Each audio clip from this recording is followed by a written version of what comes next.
Djali bashkë me baban e tij ishin duke darkuar në një restorant. Babai ishte një burr jashtëzakonisht i moshuar e i dobët, e teksa ishte duke darkuar, i ra ushqimi në këmishë dhe pantallona. Persona tjerë të pranishëm në lokal e shikonin me neveri, derisa djali gjatë gjithë kohës ishte i qetë. Pasi përfunduan darkën, djali i cili nuk ndihe as pak i turpëruar, i dërgoi të atin në tualetin e restorantit, pastroi ushqimin e mbetur nga rrobat, hoqi njollat dhe rregulloi flokët e syzet e të atit. Kur dolën nga tualeti, i gjithë restoranti i shikonin në heshtje, duke mos e kuptuar se si dikush mund ta turpëronte veten kaq shumë publikisht. Djali i pagoi faturën dhe të dy nisën ngadalë të largoheshin nga restoranti.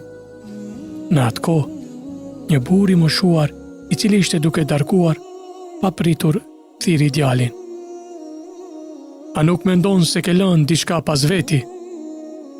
Djali u kthye dhe shikoi. Jo zotri, nuk e kam bërë.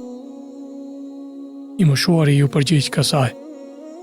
Po, ti ke lënë mësim për çdo djalë dhe shpresë, për çdo baba në këtë planet.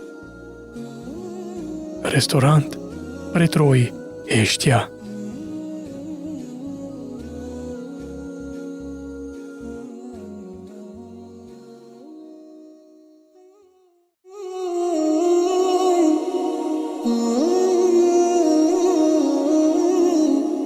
Pata një zënk me nënën time, aq sa erdhi puna deri tek ngritja e zërit.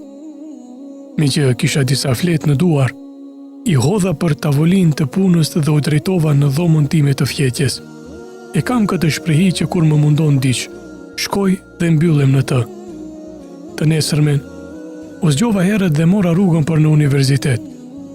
Por rrugës më ngacmonte ndërgjegja se si mund t'i lejoj vetes si me një gjë të tillë. Nxora telefonin dhe ja shkrova një letër. Sot mësova se shputat e këmbës së njeriut janë më të buta se pjesa e përme e saj. Andaj, oj nëna ime e shtrejtë, a do të më lejonte madhëria juaj që të bindem edhe praktikisht për këtë teori, duke i puthur me buzët e mia. E futa telefonin në xhep dhe vazhdova rrugën. Kur u ktheva në shtëpi, e gjeta nënën tek më priste në dhomën e pritjes, ndërsa në fytyrën e saj shiheshin gëzimi dhe lotët. Nuk do të lejoj ta vërtetosh teorinë tënde, për shkak se unë kam vërtetuar atë kur ti ke qenë i vogël, më tha nëna.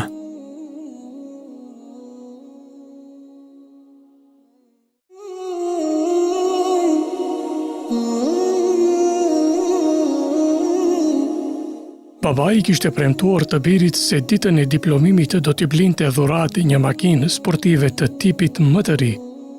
Erdhi ajo ditë dhe babai e ftoi të birin në dhomën e tij të punës, duke i thënë se sa ishte i kënaqur me të, sa i lumtur që diplomoi dhe se e donte shumë. Më pas, i adhuroi një kuti të paketuar, i dëshpëruar dhe i zemëruar kur hapi pakon dhe para tij u paraqit një Kuran i bukur me kopërtinë lëkure. Djali me zë të lartë ju drejtua babait. Si është e mundur kjo? Flem mbi para e më ke bler dhurat Kuran? Me këto fjalë doli nga shtëpia plot i dhrim, pa u përshëndetur fare me baban. Kaluan shumë vite, ndërkohë djali u rit dhe u bë një njeri i suksesshëm. Kishte një familje fantastike dhe shtëpi të bukur, gati e kishte harruar fare baban e vet të moshuar. Pas shumë kohësh, kur i shkoi ndërmend për të, vendosi ta vizitonte. Por një telegram me njoftimin për vdekjen e babait dhe për lënien e trashëgim të tërë pasurisë, ati e bëri që të nisej menjëherë në qytetin ku banonte babai i tij. Sa më shumë që i afroi shtëpisë së babait, aq më shumë i shtohej edhe pikëllimi dhe brerja e ndërgjegjes që nuk e kishte vizituar baban e tij, që kur ishte diplomuar dhe ishte larguar me i dhërim nga shtëpia. E babai, megjithatë, prapë ja kishte lënë tërë pasurinë atij. Hyri në dhomën e punës së babait për t'i rregulluar dokumentet e trashëgimisë dhe shikimi i shkoi në Kuranin, që ishte po në atë vend kur babai ja kishte dhuruar me rastin e diplomimit. Me lot në sy filloi ta shpletoj Kuranin, kur nga i ra një zarf për të cilën kur e hapi, pa një palë qelsa të veturës dhe kartelën e autogarazhit. Në kartel shënohej emri dhe tipi i veturës dhe autogarazhi, si dhe data që ishte e posa saj dite që kishte diplomuar djali. Po a thua, sa herë e herë kemi lëshuar mëshirën dhe dhuratat e Allahut, sepse nuk kanë qenë të paketuara ashtu siç ne kemi pritur.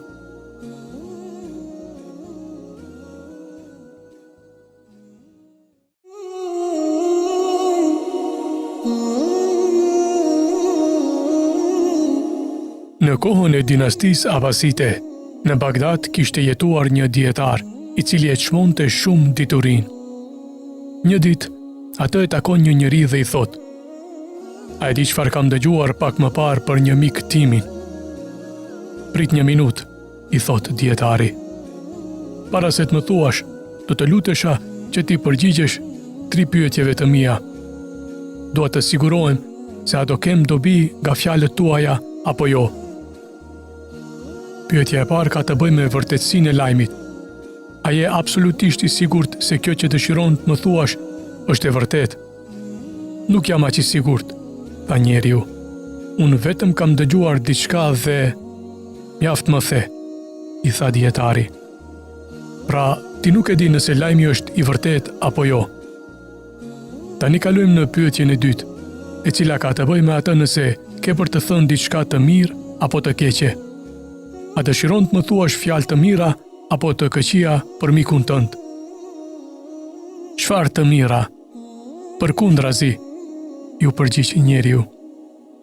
"Pra, ti dëshiron të më thuash diçka të keqe për të dhe nuk je i sigurt se a është e vërtet.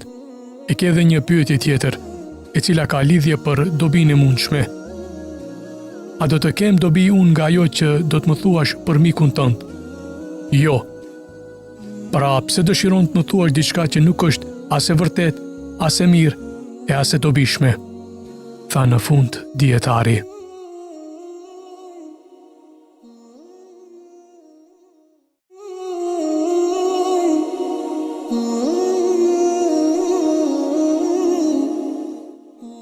Një djalosh i verbër ishte ulur në shkallët e një ndërtese me kapel në dorë, ndërsa afër tij mbante një letër ku shkruante: "Unë jam i verbër, ju lus për ndihmën tuaj." Në kapel kishte vetëm disa monedha. Një njeri kaloi aty pari dhe e vërejti djaloshin. Nxori disa monedha nga xhepi dhe i la në kapelen e djaloshit. Më pas, mori letrën, e ktheu në anën e kundërt, shkroi diçka dhe e la ashtu që kalimtarët t'i shihnin fjalët që i shkroi ai. Shumë shpejt, kapela filloi të mbushej. Shumë më shumë njerëz hidhnin të olla në kapelen e djaloshit të verbër. Atë pasdite, njeriu i cili ndryshoi fjalët e djaloshit, erdhi të shohë se si shkojnë punët. Djaloshi i njohu hapat e tij dhe e pyeti: "A je ti ai i cili sot në mëngjes ndryshoi fjalët në letrën time? Më trego çfarë ke shkruar." "Unë vetëm e shkrova të vërtetën," tha njeriu. "Shkrova atë që kishe shkruar ti, por në një mënyrë tjetër. Sot është një ditë e bukur, por unë nuk mund ta shoh." A mendoni se shkrimi i parë dhe ai i dytë flasin për të njëjtën gjë? Sigurisht, të dy shkrimet u treguan njerëzve se djaloshi është i verbër, por shkrimi i parë tregonte vetëm se djaloshi është i verbër, ndërsa shkrimi i dytë tregonte njerëzve se ata duhet të jenë të lumtur se nuk janë të verbër. Vallë, a duhet të jemi të habitur pse shkrimi i dytë kishte më shumë efekt? Zoti ynë na dhuroi shikimin dhe dëgjimin, por ne shumë pak e falenderojmë.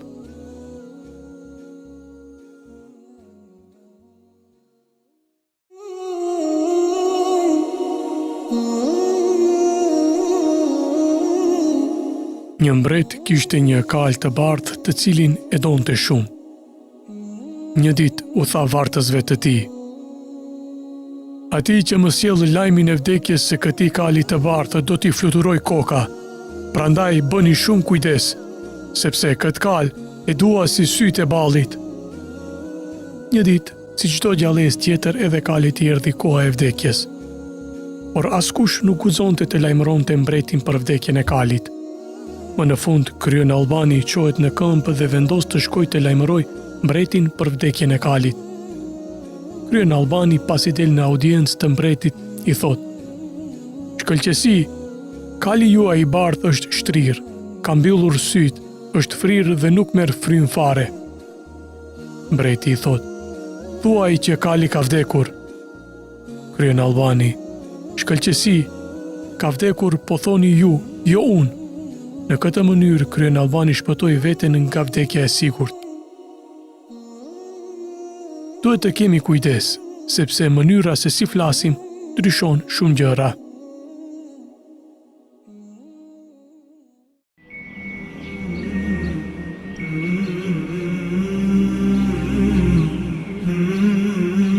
Një plak i urtë i thotë të birit: "Në jetën tënde ke parasysh 3 gjëra.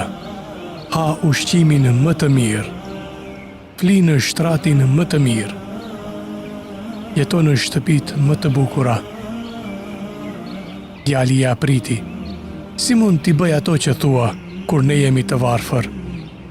Plaku i urtë i thot: "Kur ti të vënohesh për të ngrënë dhe pasi të jesh uritur shumë, çfarë do ushqimi që të hash do të duket i shijshëm. Nëse do punosh shumë dhe do lodhesh, kudo që të zër gjumi, do jetë shtrati më i mirë për ti.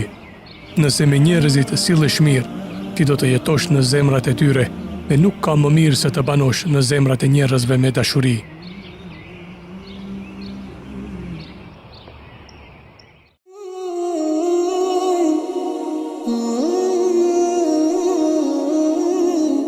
Një njeri kur arriti moshën e pleqërisë i mblodhi djemtë e tij dhe u tha: "O djemtë e mi, unë arrita pleqërinë dhe nga gjithë këto vite kam nxjerrë shumë mësime. Prandaj, o djemtë e mi, para se të vdes, dëshiroj t'ju këshilloj. Djemtë e mi, kjo botë është kalimtare e njeriu është vetëm mysafir në të. Ju këshilloj, kur të jeni në mesin e njerëzve, bani gjithmonë 3 gjëra me vete: 1 metër, 1 gur kandari dhe 1 gjilpër." Djemtë u çuditën me këshillën e babait dhe filluan ta pyesnin: "Përse ta mbajmë metrin?" pyeti djali i madh. "Që me të ta matni vendin ku do të rini në mesin e të tjerave," tha plaku. "Po përse gurin e kandarit?" pyeti djali tjetër. "Ta peshoni me të fjalën para se ta flitni," tha plaku. "Po gjilpërën?" pyeti djali i vogël. "Që me të ta thumboni veten para se ta thumboni tjetrin," tha plaku dhe nuk foli më.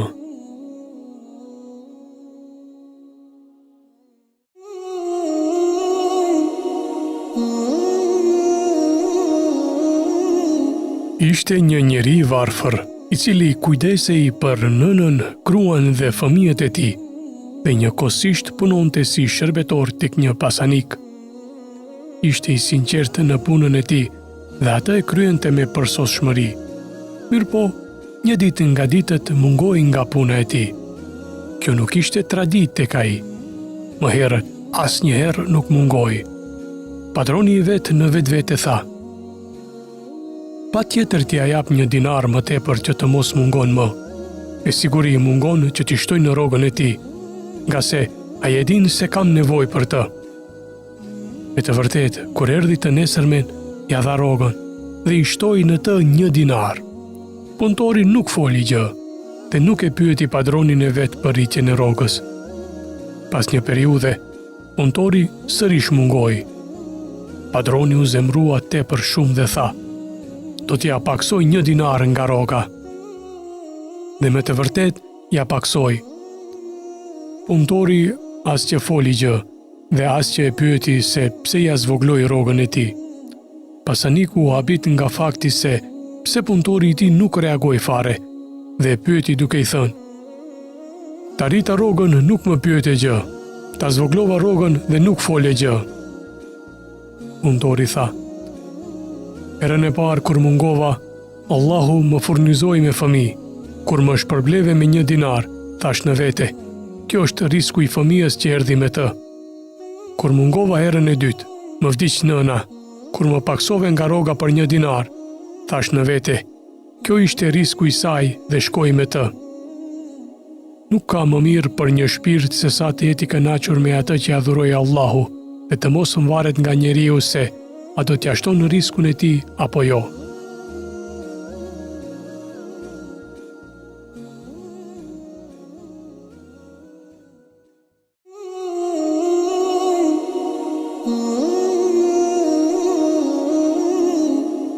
Babai tepër kopras dhe dorë shtrënguar.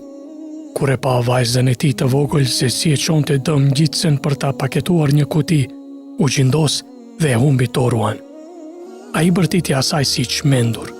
Ja mori ngjitsen nga dora, tërsa kutin e hodhi jashtë dhomës. Me gjithë çfarë ndodhi, vajza doli jashtë, mori kutin e mbështjellur me ngjitse, ja solli babait dhe i tha: "Kjo është për ty, babi." Në moment, ati erdhi turp nga reagimi i tij më parshëm, por kjo nuk zgjati shumë.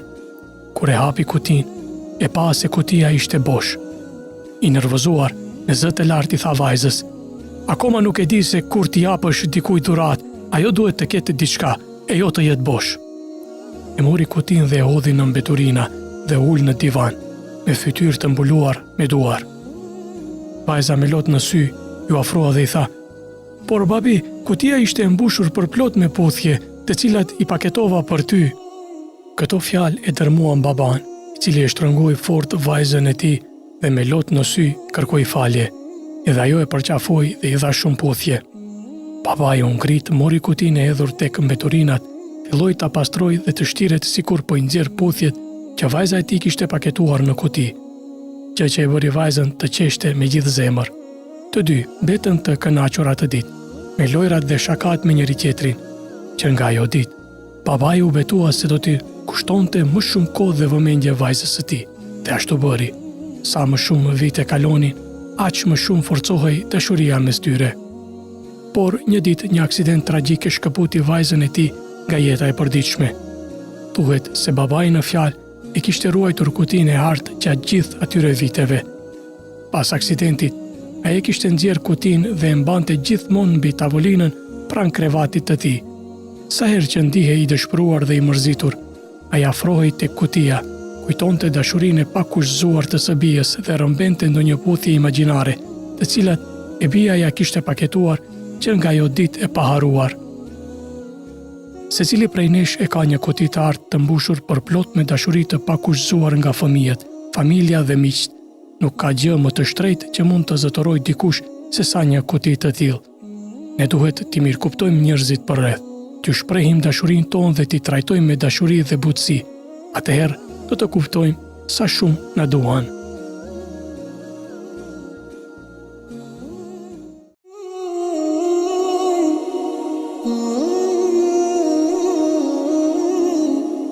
Një mbret kishte 10 qenë të egër, të cilët t'i shfrytëzonte për t'i torturuar shërbetorët e tij që bënin gabime. Një ditë, njëri nga shërbetorët i japi një mendim të gabuar që mbretit nuk i pëlqeu as pak.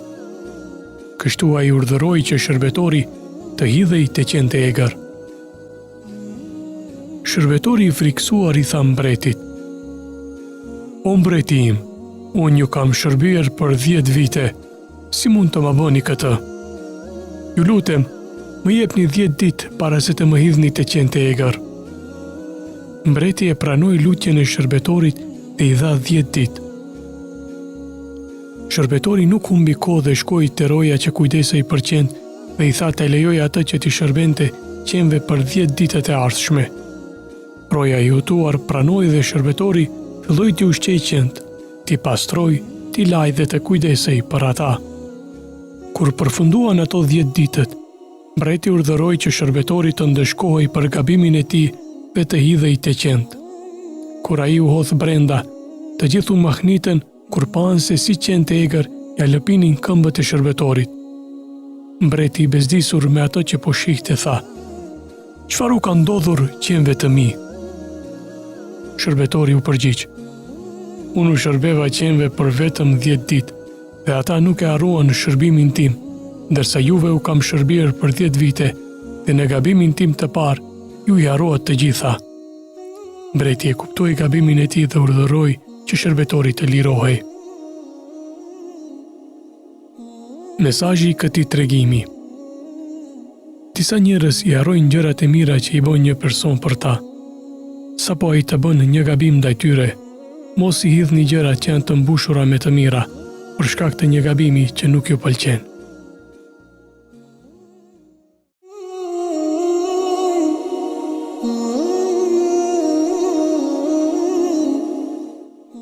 Tregohet se në ditën e festës së Bajramit, vajza e vogël e Omer ibn Abdul Azizit erdhi tek babai i saj duke qarë. "Përse po qan bi?" e pyeti Omeri. "Sot është Bajram, të gjithë fëmijët kanë veshur rroba të reja, ndërsa unë, edhe pse jam e bia e udhëheqësit të muslimanëve, kanë veshur rroba të vjetra", ju përgjigj vajza. Omeri, i prekur nga lotët dhe fjalët e vajzës, pajti tek financieri i shtetit dhe kërkoi që t'ia mundësonte marrjen e rrogës së muajit të ardhshëm. "Për çka të duhen parat, o udhëheqës i besimtarëve?" pyeti financieri. Pasi Omeri ja tregoi arsyen, financieri i tha: "Nuk ka problem, por me një kusht. A mund të më garantosh se do të jetosh dhe do të punosh muajin e ardhshëm, që ta marrësh rrogën e atij muaji që po e kërkon?" Kur Omeri u kthye në shtëpi, vajza e priste te dera. "Çfarë bëre baba?" e pyeti vajza. Omeri u përgjigj: "Vajza ime, a ke dëshirë të durojmë dhe të gjithë së bashku të him në xhenet, apo në të kundërtën, baba yt të hi në zjarr?" "Më shumë dëshiroj të durojmë baba", ju përgjigj vajza e vogël.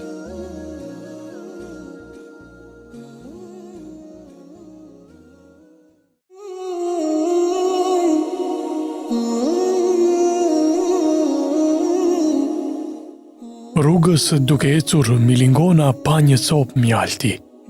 U ndal, e provoi dhe deshi të vazhdoj rrugën. Mirëpo, shija e ëmbël e mjaltit i pëlqeu aq shumë, sa që vendosi të kthehej dhe të merrte edhe pak. Përsëri deshi të vazhdoj, por ëmbëlsia e mjaltit e ktheu prap. E kësaj radhe nuk i mjaftoi të merrte vetëm pak, por vendosi të hyjë e tëra në mjalt, që të kënaqet sa më shumë.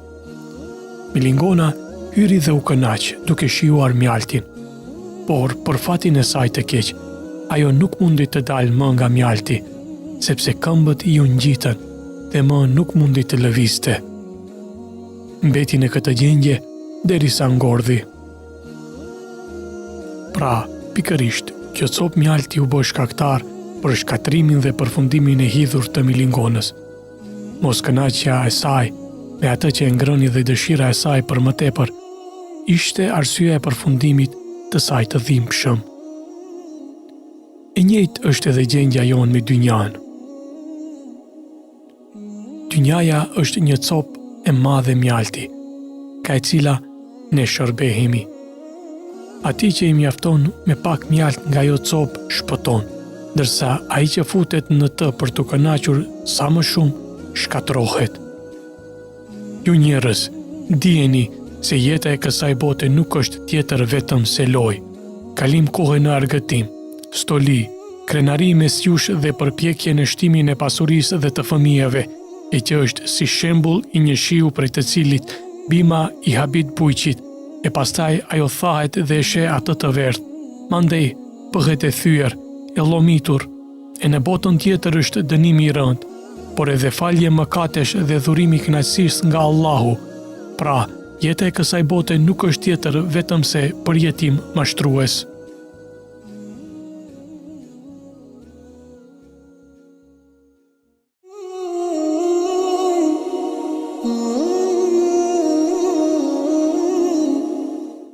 Një burrë ndaloi në një dyqan lulesh për të porositur disa lule që t'ja dërgonte me postë nënës së tij, e cila jetonte 200 milje larg. Dërsa po dilte nga makina, vuri re një vajzë që ishte ulur buz trotuarit duke qarë me dënesë. Ai e pyeti atë se çfarë nuk shkonte siç duhej, dhe ajo ju përgjigj: dëshiroja të blija një trëndafil të kuq për nënën time, por kam vetëm 75 cent, dhe një trëndafil kushton $2. Buri buzëqeshi dhe i tha: eja me mua, do të ta blej unë një trëndafil. Ai bleu vajzës së vogël trëndafilin e saj dhe porositi lulet për nënën e tij.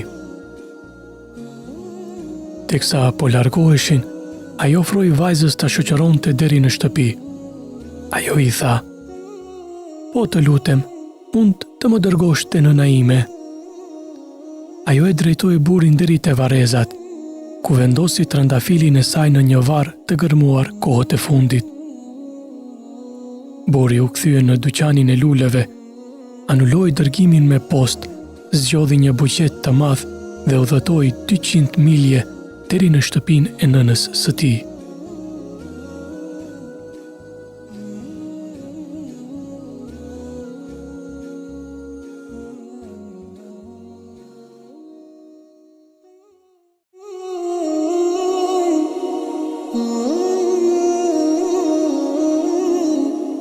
Në një shkollë, mësuesja vendosi t'i motivojë nxënësit e saj.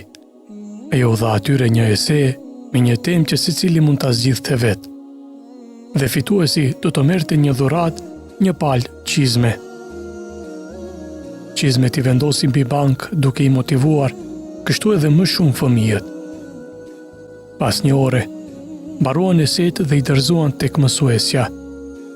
Ishte shumë e vështirë se kush do të ishte fituesi, sepse të gjitha eset ishin të shkruara bukur. Kush i meriton më shumë çizmet? Pyeti ajo veten. Çfarë duhet bërë? Pastaj ajo vendosi: do të hedhim short. Ajo i kërkoi secilit fëmijë të shkruante emrin e tyre në një copë letër dhe ta vendoste në një kuti.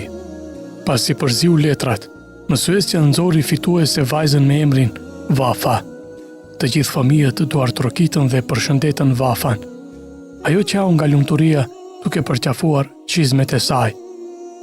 I kënaqur me ditën e suksesshme, në mbrëmje mësuesja i tregoi bashkëshortit ngjarjen duke qarë. Ai e dëgjoi, u gëzua, por e pyeti pse po qante pasi gjithçka përfundoi me sukses. Pastaj gruaja përgjigjet: e vërtetë është se në kutinë me emrat e fëmijëve, të gjithë letrat kishin të njëjtin emër, Vafa. Fëmijët e dinin për varfërinë në të cilën jetonte vajza e vogël dhe pa menduar për veten e tyre, vendosën ta ndihmonin duke bërë që t'i merrte çizmet.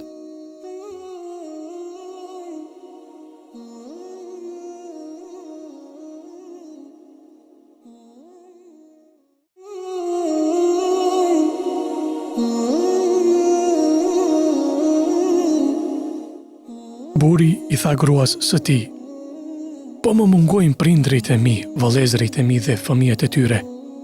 Nuk i kam parë për një kohë të gjatë. Dua t'i ftoj nesër për drekë te ne.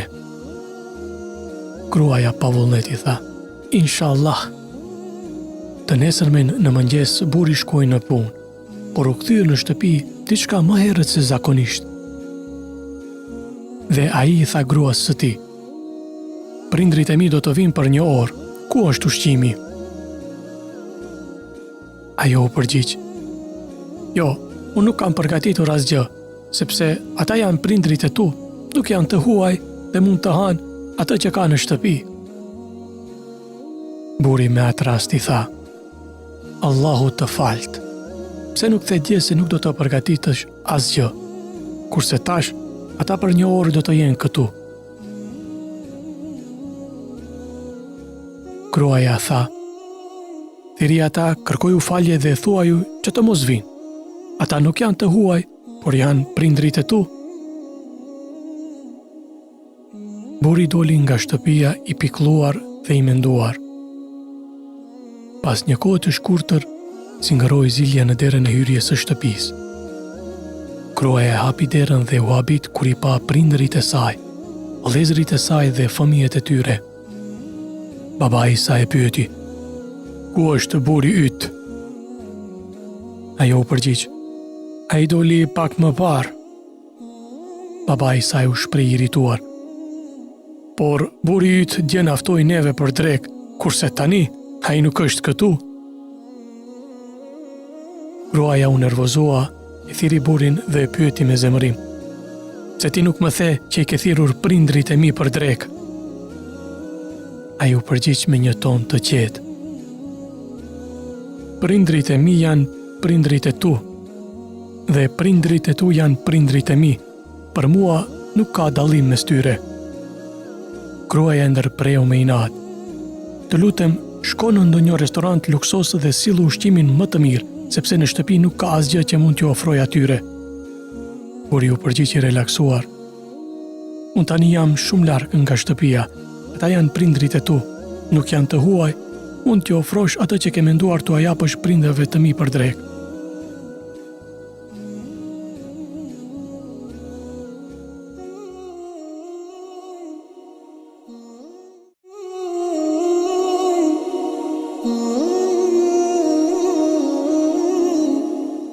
Ka treguar Askeriu se një burr bashkë me djalin e tij kishin shkuar mysafir në shtëpinë e Aliut radiallahu, dhëndër i profetit Muhammed a.s. Aliu i priti me nderime të larta. Kur erdhi koha e drekës, u dha drekën. Pas drekës, shërbetori i Aliut u solli mysafirëve peshqir, sapun dhe i brikun me ujë për t'i larë duart. Në këtë moment, Aliu radiallahu grihet dhe ja merr ato shërbetorit dhe shkon te burri që ai t'i laj duart. Por miku i habitur nuk nxjerrë duart duke i thënë: "Ky është respekt i madh, ta i le të shërbej shërbetori juaj." Aliu i thot: "Tek Zoti unë jam sikurse ju. Ndaj pse kërkon të pengosh se vapin e një pune të mirë, respektimin e mysafirit?" Mysafiri kundërshtoi përsëri, por Aliu këmbguli duke i thënë: "Unë doa t'i shërbej me nderime vëllain tim musliman, mysafirin tim, prandaj mos më pengo të bëj këtë punë të mirë." Mysafiri pranoi, mirë po nuk i drejtonte gishtat siç duhet, dhe Aliu i thot: "Laj duart sikur të ishte shërbetori im duke të shërbyer." Pasi mysafiri përfundoi me larjen e duarve, Aliu i thot djalit të tij: "Tani shërbej djalit të mikut për t'i larë duart, pasi unë i shërbeva babait të tij. Nëse jati i tij mos ishte me të dhe djali i tij të ishte mysafir i vetëm, atëherë unë do t'i shërbej atij për t'i larë duart, por meqense Allahu deshi që të jenë bashkë mysafir në shtëpinë time, bab e birë, duhet bërë dallimin në respektimin mes tyre, ndaj radhën e nderimit e ke ti biri im."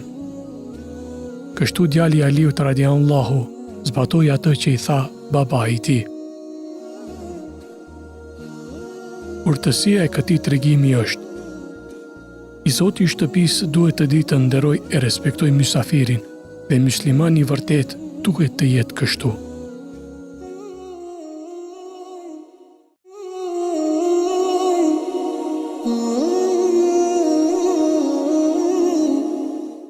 Një herë e një kohë, të rinjt lexonin në libra dhe studionin në praninë e një dietari.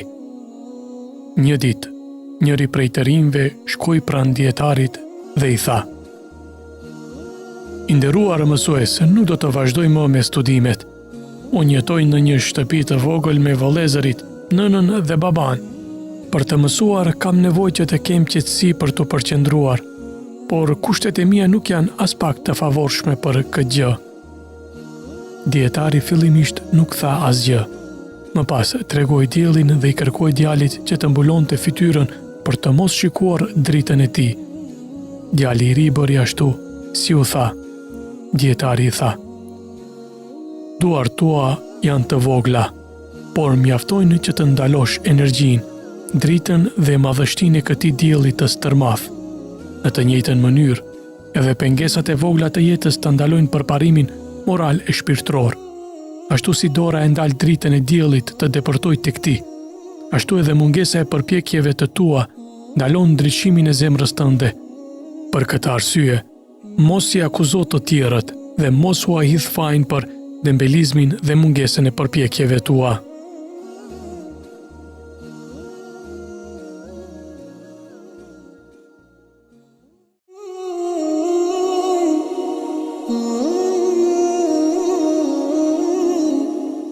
Jetonte një beduin në veri të Gjedas, në Arabi Saudite.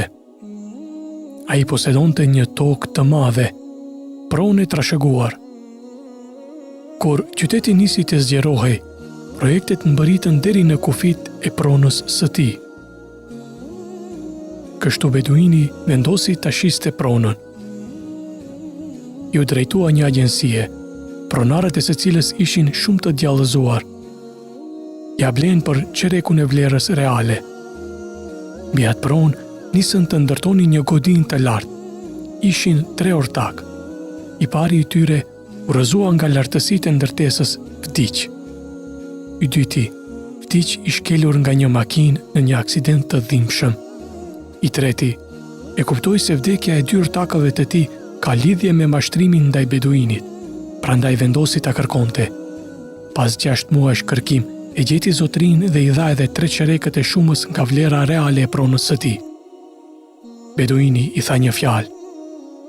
Ti e shpëtove veten tënde në kohë. Morali i ngjarjes. Sado që zemra e njeriu të rre dhe sado që është akoma gjallë, ai e ka në dorë ta shpëtojë veten e tij. Duaja e atij që është bërë pa drejtësi nuk ka perde.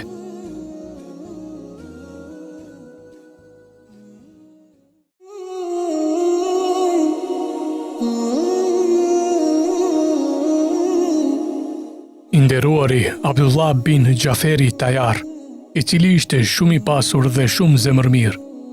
Një ditë ishte ulur në një kopsht me hurma. Gjatë kohës që po rrinte aty, i sollën ushqimin një shërbetori të zi, i cili po punonte tokën. Në atë moment, pranë shërbetorit shkoi një qen. Shërbetori i dha qenit ushqimin e një vakti dhe ky e mbaroi menjëherë. Pas kësaj, shërbetori i dha qenit edhe ushqimin e 2 vakteve të tjera. Kur e vërejti këtë Abdullahu, shkoi pranë shërbetorit dhe e pyeti. Përse ja dha ushqimin e të 3 vakteve qenit kur ke vetë nevojë? Zotri, ky qen ka ardhur nga një rrugë e gjatë. Është i uritur dhe kërkon të hajë. Po ti çfarë do të hash?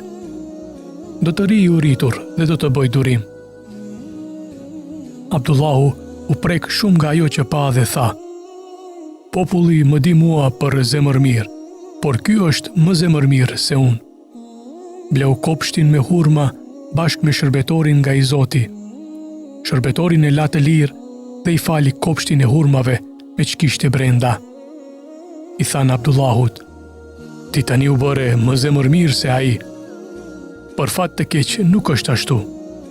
Ajo që dha ai ishte e gjithë pasuria që kishte, ndërsa ajo çka unë i dhurova atij është vetëm një pjesë e vogël e pasurisë sime.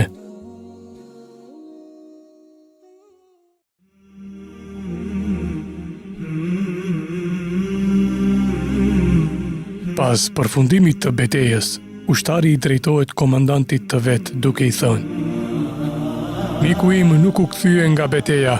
Kërkoj nga ju, komandant, të më lejoni që ta kërkoj dhe të shoh çfarë ka ndodhur me të. Komandanti refuzoi t'i jepte leje duke i thënë ushtarit: Nuk dëshiroj që ti ta rrezikosh jetën tënde për një njeri i cili padyshim që deri më tani është vrarë. Por edhe pas kësaj, ushtari shkoi të kërkojë mikun e vet, pa marrë parasysh paralajmërimin e prorit të tij. Pas disa orëve u kthye nga kërkimi. Ishte i plagosur rënd, por në krahët e tij e barte trupin e vdekur të mikut të tij. E prori i tha me krenari dhe me zë të lartë, duke vlerësuar mendimin e vet se ka pasur të drejtë. A nuk të thash, ushtar, se miku yt është vrarë? E tani më shpjego, a ja ka vlejtur shkuarja jote për ta sjellë trupin e vdekur të mikut tënd, duke vënë në rrezik jetën tënde? Ky ushtar krenar dhe i sinqert, por me dinjitet u përgjigj: Komandant, kur e gjeta mikun tim, ende ishte gjallë dhe arriti të më thotë: Isha i bindur miku im se do të vi për mua. Miku i vërtet është ai i cili gjithmonë të vjen pranë, bile edhe kur gjithë të tjerët largohen nga ti.